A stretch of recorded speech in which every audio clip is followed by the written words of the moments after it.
shenanigans at every corner. Sarcasm, a holy sermon in style. Dark chocolate, melted chaos warmer. Fighting this timeline with snark. Every soul welcome, but no recorders. Baptized by laughter in the dark. We stand tall, scorning fake orders. In the church of glory rise, with chaos and shenanigans bright. Chocolate and sarcasm are rise. Together we light up the night.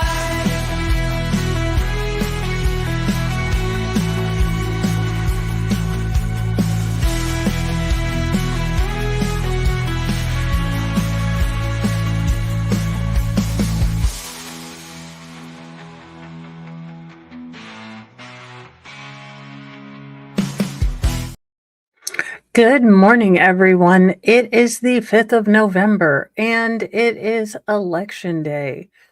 And we have some tips if today makes you want to hurl, or the thought of today, or the thought of the outcome. Good morning, Fundian and Wolfram. Thank you, as always, for your modly mod duties.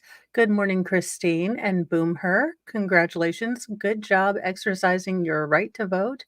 Kiki K, good morning. Good morning, Debbie Blair and Tammy and Audio Coffee. And Photo Lady 12, Knit a Wow, good morning. Our first story is a sad story, but I definitely want to honor this gentleman's service and sacrifice to our country. Unfortunately, a U.S. soldier that was injured earlier this year on the Gaza Pier mission has passed away.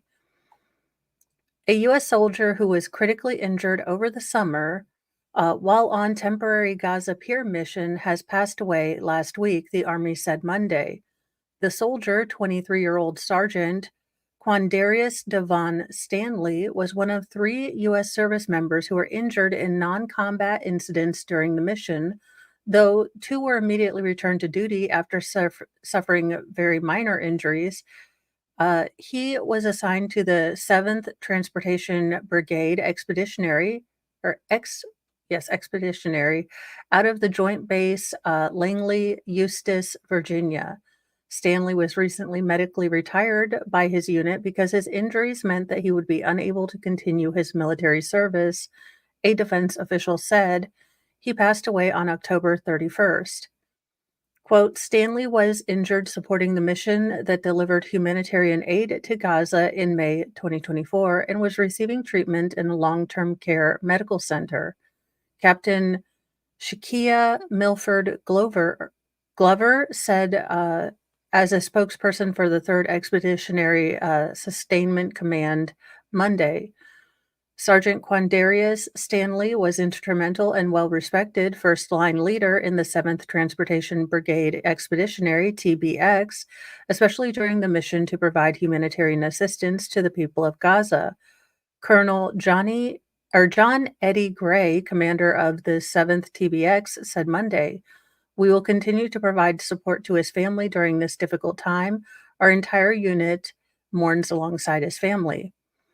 Now, I do wonder how the hell he was injured. What the hell happened? Because the next paragraph in this article says, it's unclear exactly how Stanley was injured, though officials have emphasized it was not combat related.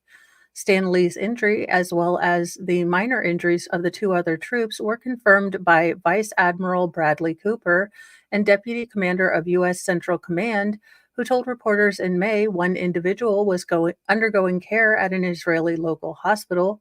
He was injured out on a ship at sea. Stanley was transferred back to the U.S. for treatment at Brooke Army Medical Center in San Antonio in June. The Pier mission was a highly visible effort. This kind of goes into political stuff. But what the hell happened here? I think it's a bit disrespectful for the U.S. military to honor this man, but not explain how the heck he died. This gentleman gave his life, in service to our country so that I can sit here and babble on the internet.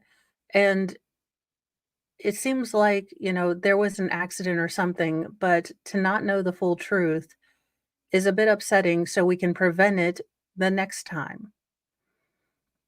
Those are just my thoughts. Lord Chippy operators, we have a that one, sorry. We have a new contestant. She's a real winner and looks like she is raring to go because we have a Texas mom who tried to sell her baby on Facebook and shook down the adoptive parents.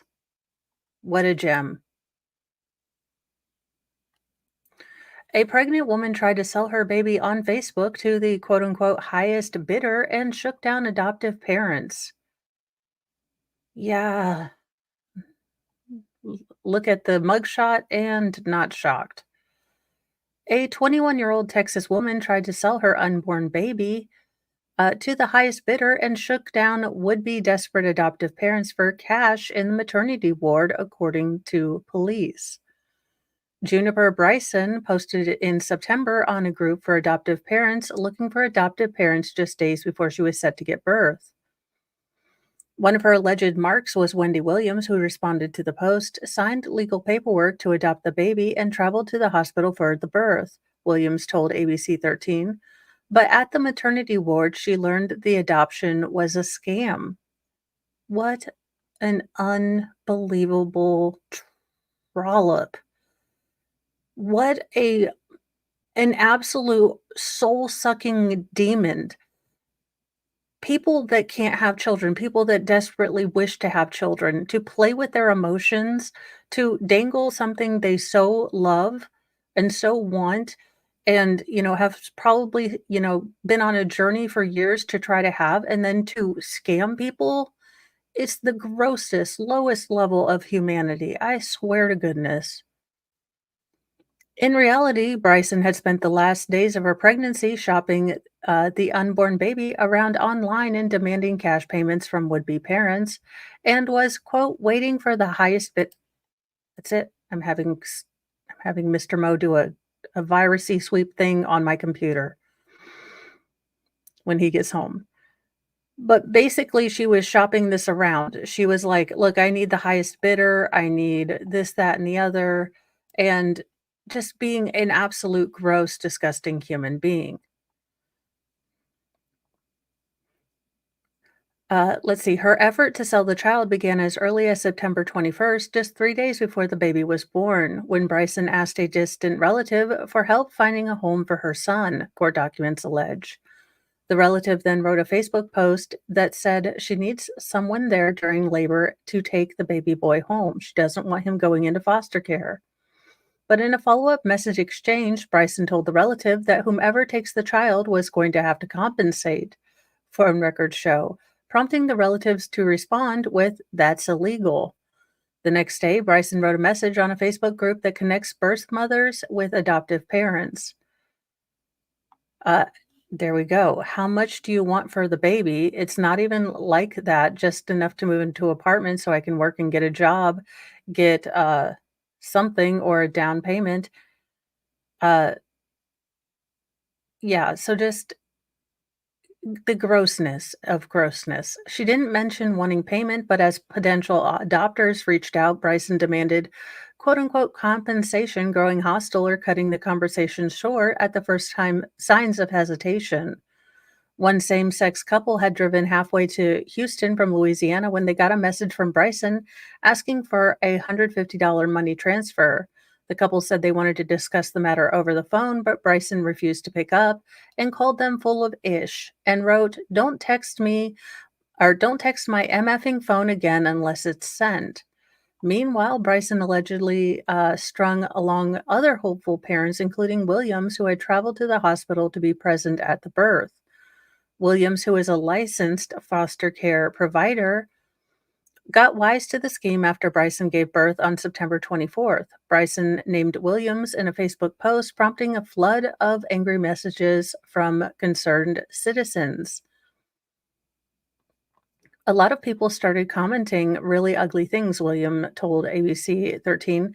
"How dare you sell this baby?" And then they were tagging me, "How dare you buy this baby?" When she confronted Bryson about it, Bryson kicked her out of the recovery room.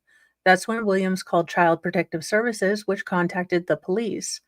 Williams told the police that Bryson had spoken of payment, but when she later saw Bryson's message exchanges with other women, it was clear that she was part of a price war in which Bryson was waiting for the highest bidder. Cops picked up Bryson, who already had two outstanding arrest warrants. Well, I mean, are we shocked? The baby what did test positive for illegal substances in the hospital. Bryson agreed to sign documents relinquishing custody. Though Williams asked for custody, a judge said the child was given to an acquaintance of Bryson, and Williams was left without the child. So this is just an absolute dumpster fire of a human who had a baby and then decided she was going to make a bunch of people desperate for children join a bidding war. It's just absolutely gross.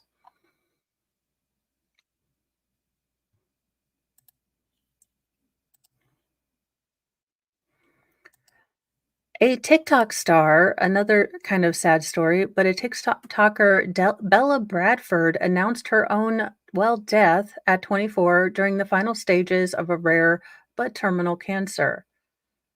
Um, I'm not a TikToker, but as a YouTuber, I know that there are people that are very interested in this.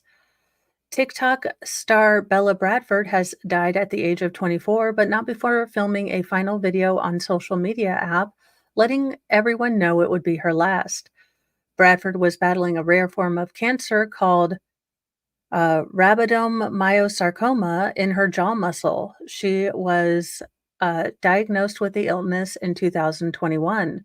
The influencer said her last goodbye to fans with a Get Ready With Me video intended to be shared after her passing. The message was shared with the 11-minute clip revealing that Bradford died peacefully and surrounded by the people she loves most on Tuesday, October 15th. Bradford started her video by thanking her fans for being on this fun journey with her. I hope you can look back at all my videos and find a little bit of joy in your day if you ever need that pick me up. She stated, remember that you live every day and you only die once, so make every day count. For her last Get Ready With Me, Bradford put on a khaki halter dress and paired it with a white cardigan and black ballet flats. She accessorized her look with a brown baseball cap and a pearl teddy bear necklace. A pearl teddy bear necklace? What the hell is okay? I guess there's a teddy bear on the pearl necklace. I've just never seen that. And stylish oval sunglasses. Social media star concluded with a heartbreaking message. Thank you guys so much for this wild, wonderful ride. I hope you all have beautiful, amazing lives. She shared, I wish the best for every single one of you. 6 months before her death, Bradford shared details of her cancer diagnosis, which she received at 22 years old. She underwent a year of treatment, including radiotherapy, chemotherapy, and fertility options. She also had several surgeries to remove her tumor and reconstruct her jaw. Bradford told her followers that she went into intermission with her cancer and planned to go on a trip to Europe with her friends. However, 10 days before her travel plans, she discovered her cancer had returned in the same spot and had grown majorly. She was told that the condition had progressed to an incurable stage and she was a palliative care cancer care patient. Bradford's posthumous video was published on October 31st and included a lengthy goodbye message to her followers. Thank you for all your love and support throughout my final stages of life. I'm so grateful, the influencer wrote, adding, filming these videos truly brought me a sense of purpose in my final few months and connected me with very kind people in this community.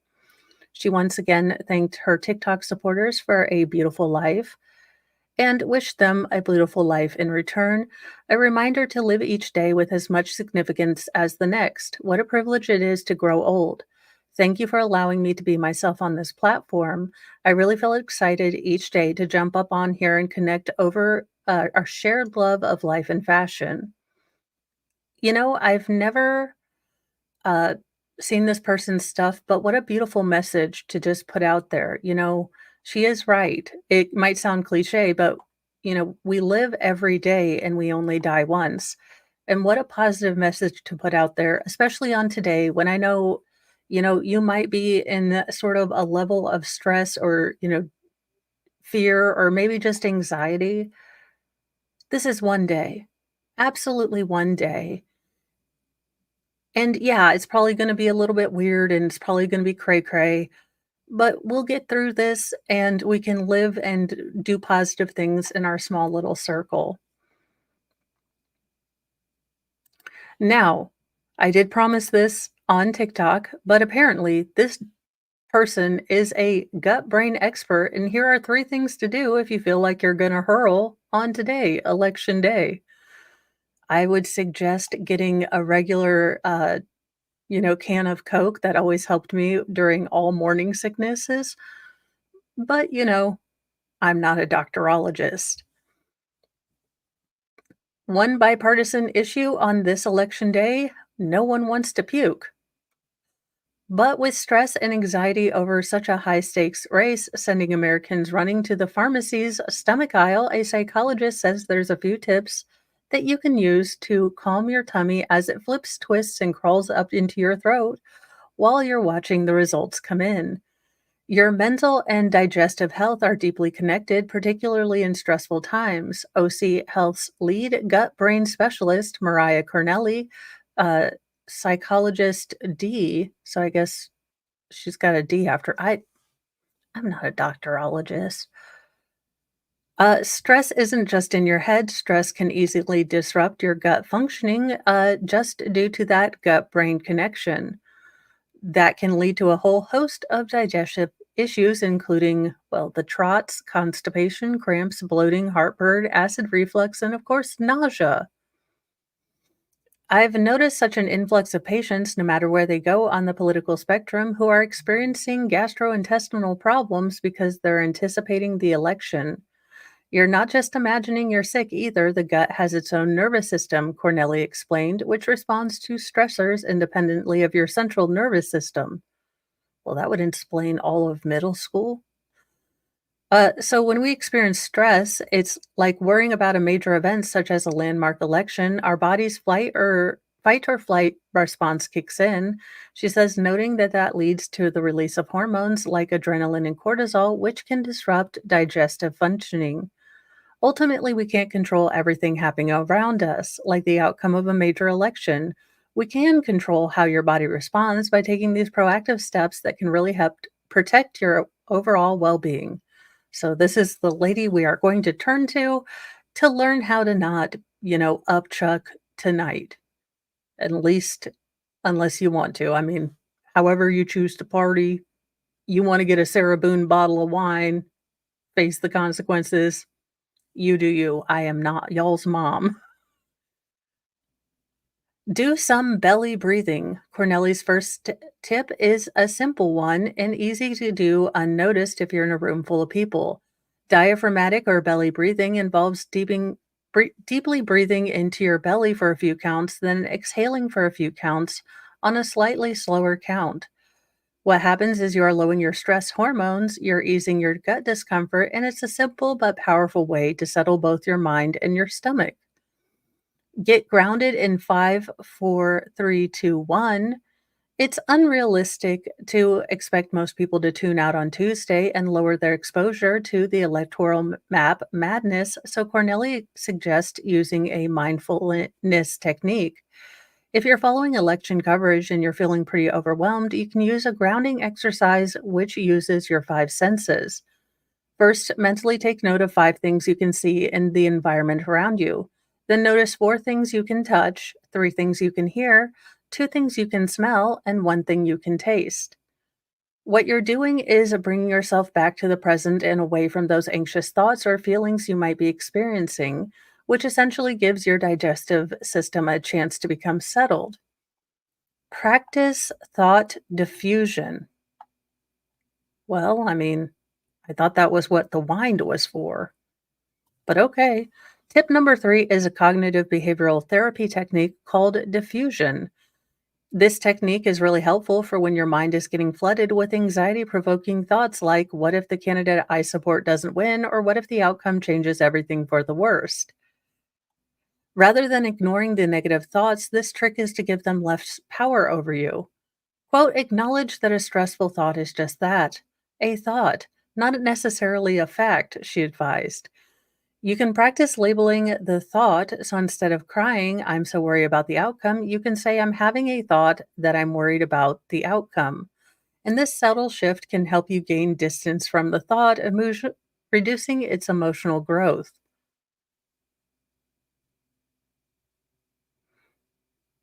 You know, as a person who suffers from anxiety and, generally often and most of the time is awake at 3 a.m., conjuring anxieties about things that will never happen. Like if I were, approached by a bear, what would I do? Or if Bigfoot and, me happened to really meet in real life, what would I do? And then the myriad of tangents off of that.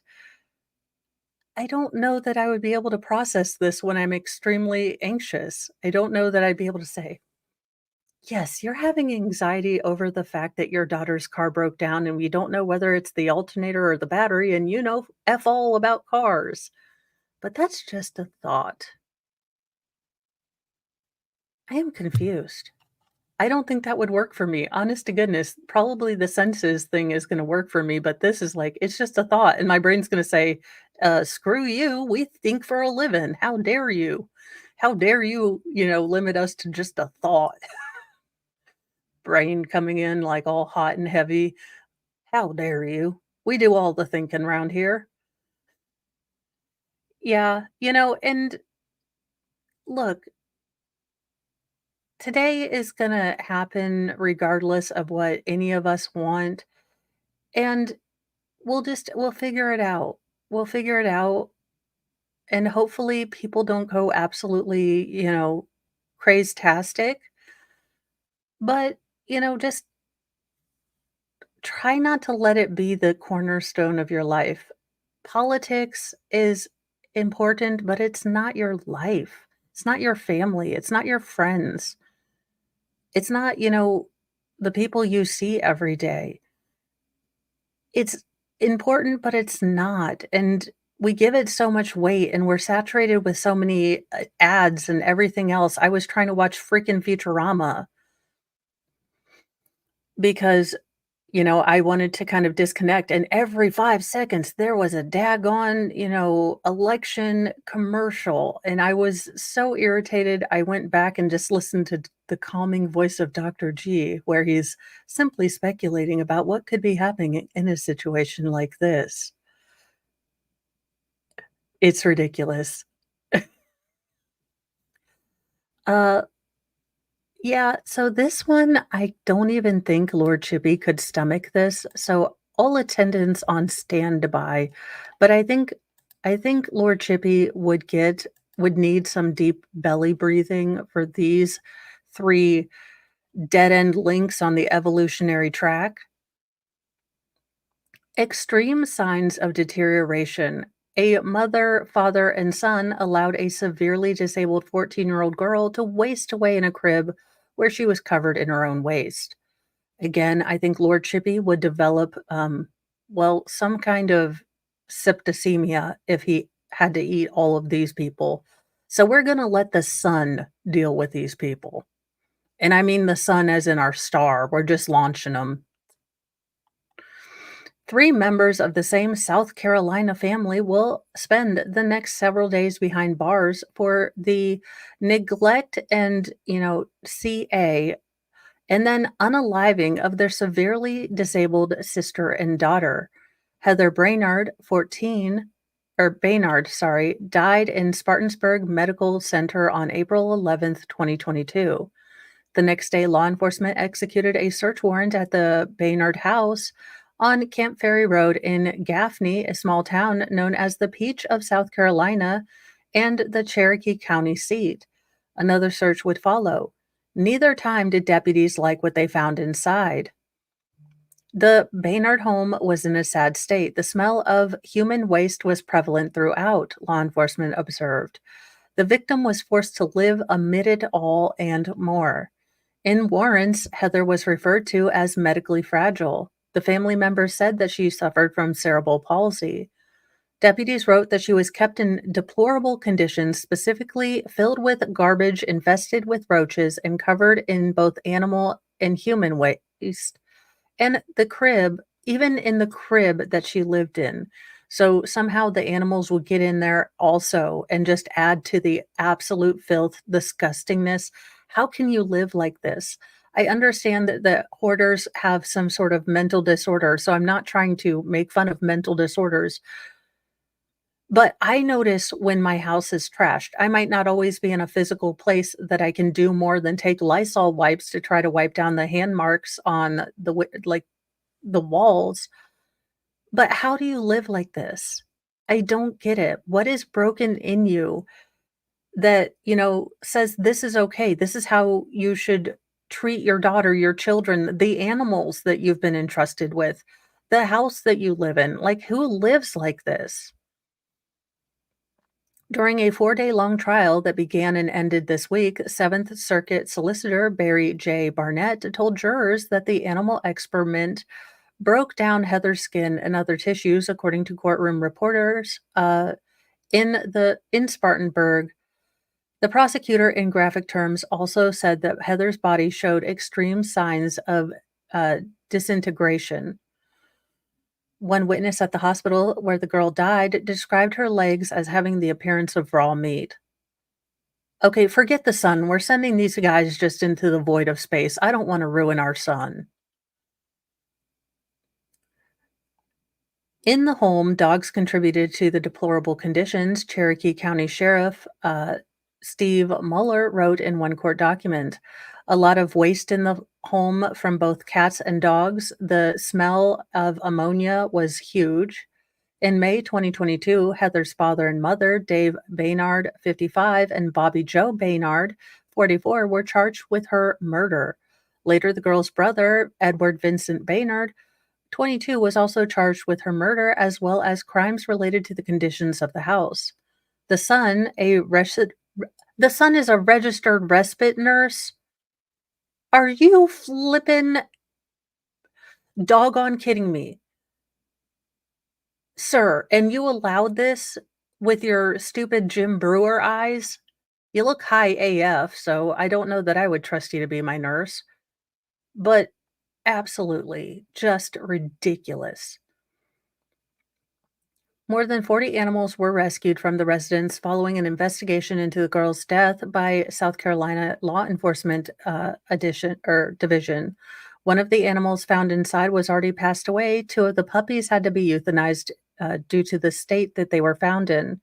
Every other animal inside was allegedly found severely malnourished, dehydrated, and infested with parasites. And an additional 2 dogs were beyond the point of saving, SLED alleged, citing a veterinarian necessitating the youth of crossing over the Rainbow Bridge. 3 dogs deaths were attributed to Edward Brainard's alleged neglect. This is the worst case of neglect we've ever seen in the county, Mueller told WSPA in April 2022. It's very clear and obvious to me that once I began my examination of this handicapped child, that there were severe neglect from the caregivers, Cherokee County Coroner Dennis Fowler said at the time of Heather's death. Due to her condition, Heather required daily medical care. Fowler told the juries it was clear that they were being ignored for well over a daggone year. On Thursday, jurors found the girl's mother, father, and brother guilty on all counts of murder, unlawful conduct towards a child, and infliction of great bodily injury upon a child. The parents were sentenced to life for the murder, 20 years in prison for the alleged bodily injury upon the child, 10 years in prison for unlawful neglect of a child. The brother was sentenced to 30 years in prison for the murder, 20 years in prison for the great bodily harm, and 10 years in prison for unlawful neglect. In each instance, their sentences are to run consecutively or one after the other. So thank God the judge did this. So basically, the parents are going for life, plus 20 years, plus 10 years. The brother is going for 30 years, plus 20 years, plus 10 years. You can run sentences concurrently, which means they're basically for each day, you're doing a day of each sentence. This judge decided that this required hi first the brother to serve his 30 years, and then he has to serve the 20 years, and then he has to serve the 10 years before he can even get out of prison, and I'm okay with that. I'm okay with that. I This is heartbreaking, and I know some people had to leave for this story. I'm sorry, but we have to show kind of the human depravity sometime, and in this instance, the court gave them basically life, and I am okay with all of that. In a happier story, and it's not really political, but it is. So, again, if this is gonna be too political to you, I don't mind you muting this story or just waiting till I'm on the next one. But Michigan, has amazing "I voted" stickers that are going viral on social media for obvious reasons. So, these are these winning sticker designs for the "I voted" contest in Michigan. This year, the state of Michigan has hands down the best "I voted" stickers. 9 new designs were chosen from 3 different age groups: elementary, middle school, and high school, and general. So that's 4 groups, you dinguses. So they're and now finally we're seeing them in the wild. So I love the elementary one. They're probably gonna have a close up. He has a wolf tearing his, you know, shirt off, right by an American flag, and I could see my youngest, most feral, uh, definitely creating that. No, not my youngest, my oldest, boy feral. I could definitely see doing that. I mean, what kind that is I would have gotten a real cool sticker if it had been that sticker. And then someone has a deer that says, "I voted," with rainbow sunglasses, loving it. We have a cat who voted, which I think is super-de duper cute. I love this one because, if you're a parent, we've all seen, kind of how our kids draw, and this is such an innocent but, cute idea, and I love getting the kids involved in not a creepy way. I love this alien puppy monster with confetti. Just really very cute. I voted yay. I mean, that looks like my youngest, most feral, not gonna lie. This one was, I think, created by a general. I mean, and I voted on a fish. I mean, the creativity is amazing. I love all of this. I love this idea, and this is an icky way to get kids in politics. But this is a nice way to show, like, your civic duty, at least in my opinion. I need a happy story, daggone it, and this is pretty cool. Like I said, I would love to get the werewolf, tearing his shirt. That would have been awesome, and I just think it's a lovely idea to get the kids involved in not a gross way, not a partisan way, but just like, "Hey, this is a civic duty, have fun with it." And, Michigan, you did okay this time. Sometimes you're a little we gotta watch you, but you're no Wisconsin. No offense to Wisconsin, but you guys had, Shabusiness and Halderson. It's getting scary up in Wisconsin, and Waukesha and Darrell Brooks. I mean, it's not been a great past couple years for Wisconsin and crime. In an odd story, but hopefully it has a happy ending because I just read the headlines on these and then share them with you.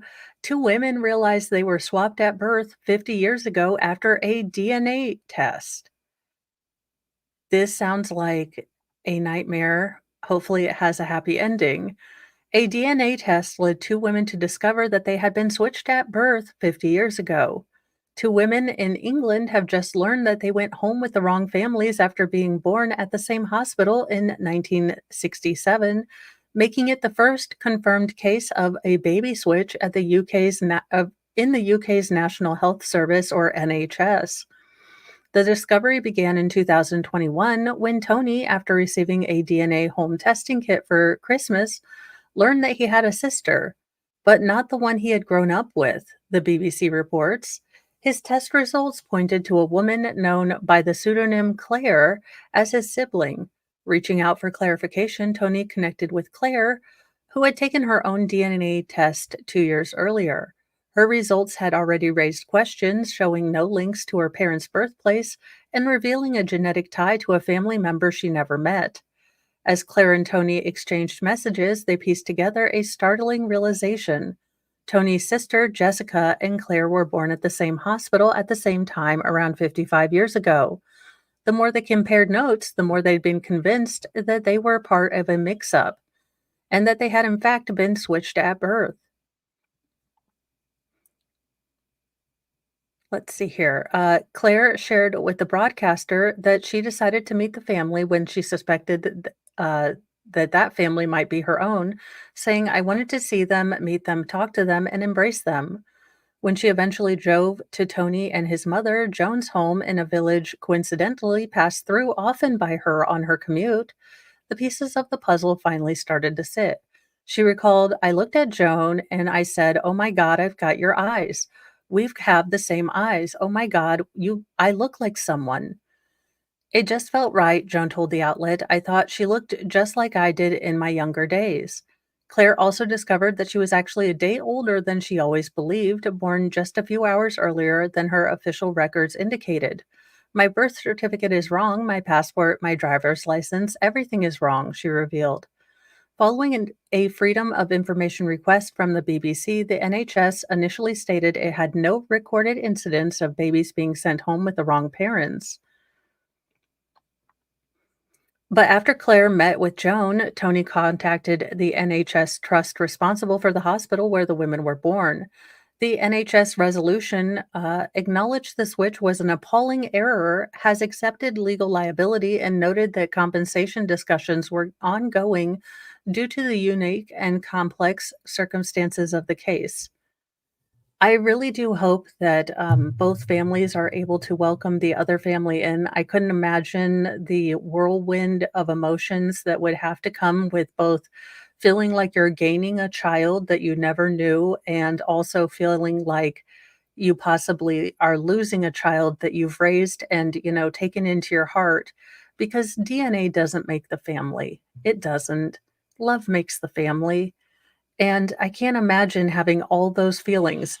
That's my biggest issue with feelings is that they never ever seem to come in a logical, organized fashion. How can you be happy, sad, anxiety filled? And there's just too many emotions in this particular, case that I wouldn't know how to process.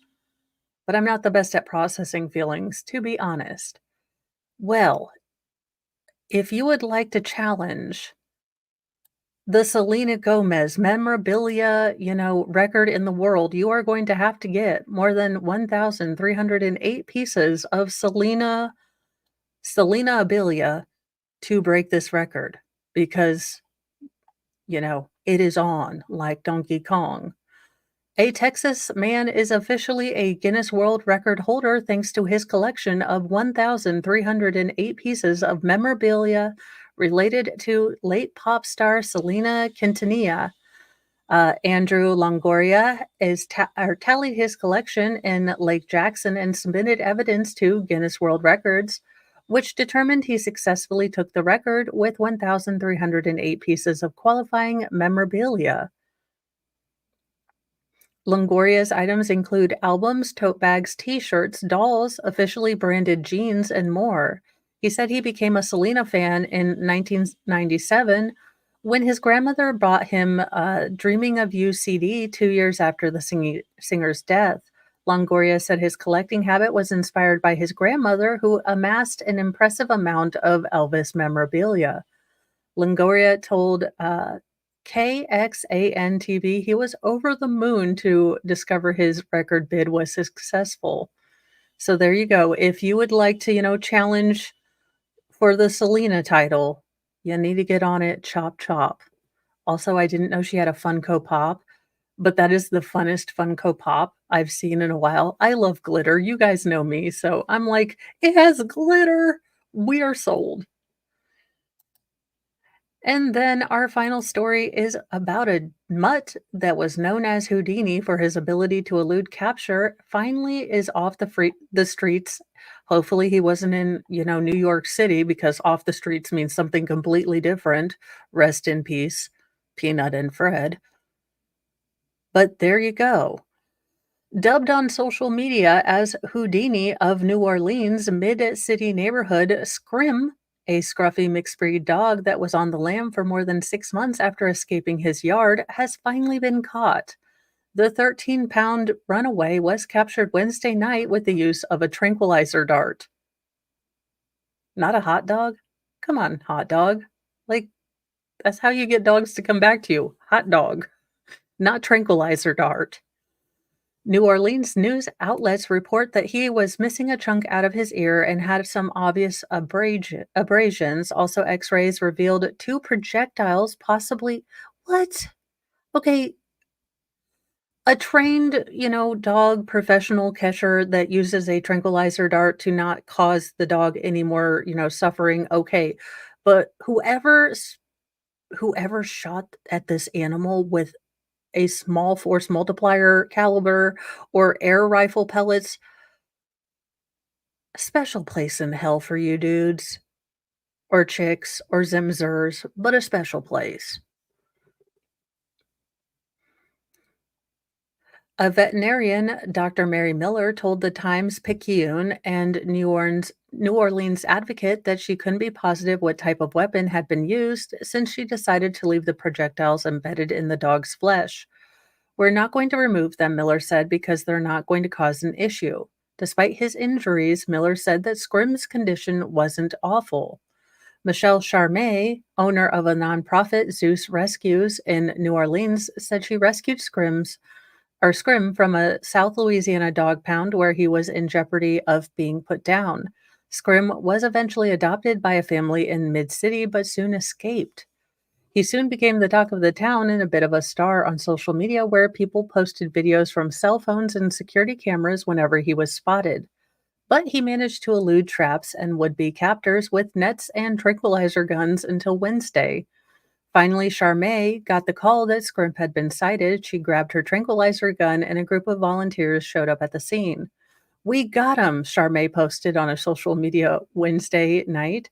"Once he's fully healthy, he will be adopted again." Tammy Murray, co-founder of the nonprofit New Orleans Animal Welfare Society, told the paper that she plans to take him in. So, Scrim, you're going to have a new home. Do not run away. There are no treats, there are no cheeses, there are no bacons that you can steal, on the street. Stay with your family. They will be happy with you and they will love you and give you the bestest time because you're a good dog who enjoys being a little bit chaotic. So be chaotic in your house. There are so many things you can get into. Have you tried a trash can? That was Fry's favorite thing to do, especially when there were leftovers.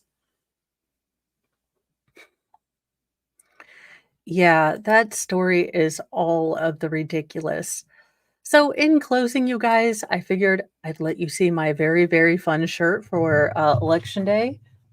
It says, "Don't worry, laundry. No one's doing me either." Now, I regret that I've already voted because I want to wear this to an official meeting of something at some point. Mr. Mo is like, "You really do love shirts that say the dumbest things." And I was like, "It is my love language, not gonna lie." I was like, "You know the way to my heart, a t-shirt with a cursey word on it." I need to write my own book of love languages of sarcasm because they never seem to add that to any of those romance books. Now, housekeeping, I did have to change this to 11:30 because I did not realize that I have to run daughter in a normal, usual universe likes to laugh at you if you think you have things all together. About 2 minutes after my daughter called to say that her car was going great, it was stopped on the side of the road. And I'm, staying on the speaker phone with, my middle daughter, and then, Mr. Mo was grabbing his flashlight and all of his tool stuff, and he's like, "Why are you still on the phone?" And it is that this moment that I realize my husband does not watch as much Law& and Order SUV or S yeah, Special Victims Unit, so SVU, sorry, or true crime, because I'm like, "She is alone in the dark by herself. She's a beautiful young girl. Does she have a K-bar?" And I was like, "You do not unlock your doors, you do not roll down your window unless it is a police officer, and you are allowed to ask for their ID if you feel uncomfortable." Sure enough, as I'm on the phone with her, we do have I mean, it's a small town, so I wasn't too worried, but I will tell you that my anxiety was up. Uh, that, I was worried because as a parent, when you're not right there to fix a problem and you know your child's upset, she was, anxious and things like that. There's not a lot that you can do but be supportive and tell her, "We will figure this out. We will work this out together. Your Mr. Mo is on his way. We will do things to take care of this. I know you're stressed out now." But it was a really good, thing to realize I'm doing an okay job as a mom. Who did she call? She called me, and I was able to help. Not in like a self-absorbed way, but more like, "Okay, I'm doing an okay job here," because sometimes with teenagers, you get kind of a, "Uh," and a, "Meh," like, "How was your day?" "Do you want anything special from the grocery store?" So it is a bit hard to sometimes gauge if you're doing an even halfway decent job with teens. But it's in these moments that you get that confirmation that, yes, you are building at least a safe space that they can turn to you with their problems or their worries. And, as a parent, sometimes you have to take these small victories because you have another one that you have to make sure you tell that, hey, a shower involves not just standing under water, but using this weird thing called soap and, the body poof and washing it over your body and your hair. So, it swings and roundabouts. But, really on today, count your blessings. It's so easy to get anxious and worried about the unknown, to whatever level. And what I have found in the last couple years, it is you start looking at the blessings that you have and, the things that are going right in your life, you end up with a pretty long list. I mean, regardless of how you feel. And it can be a small thing, like I'm grateful I woke up this morning. But those are just my simple thoughts and tidbits, and a reminder that the Delphi Franks motion will start at 11:30 since I do have to run daughter to school. So that will be there, and then it will be a longer stream. I probably won't get the whole Franks memo done in one day, so I will do that tomorrow, probably too. Have a lovely day. Do some deep breathing, be kind to yourself, be kind to others, but always have a spare can of bitch fire in your back pocket in case people try to test you, because we are kind, but not doormats. See you guys in a little bit. Thank you so much for joining. And, I am redirecting you to the 11:30 stream, but feel free to travel the internet. You are not locked into staying on my channel looking at an empty screen until 11:30. There you have it. Bye, you guys.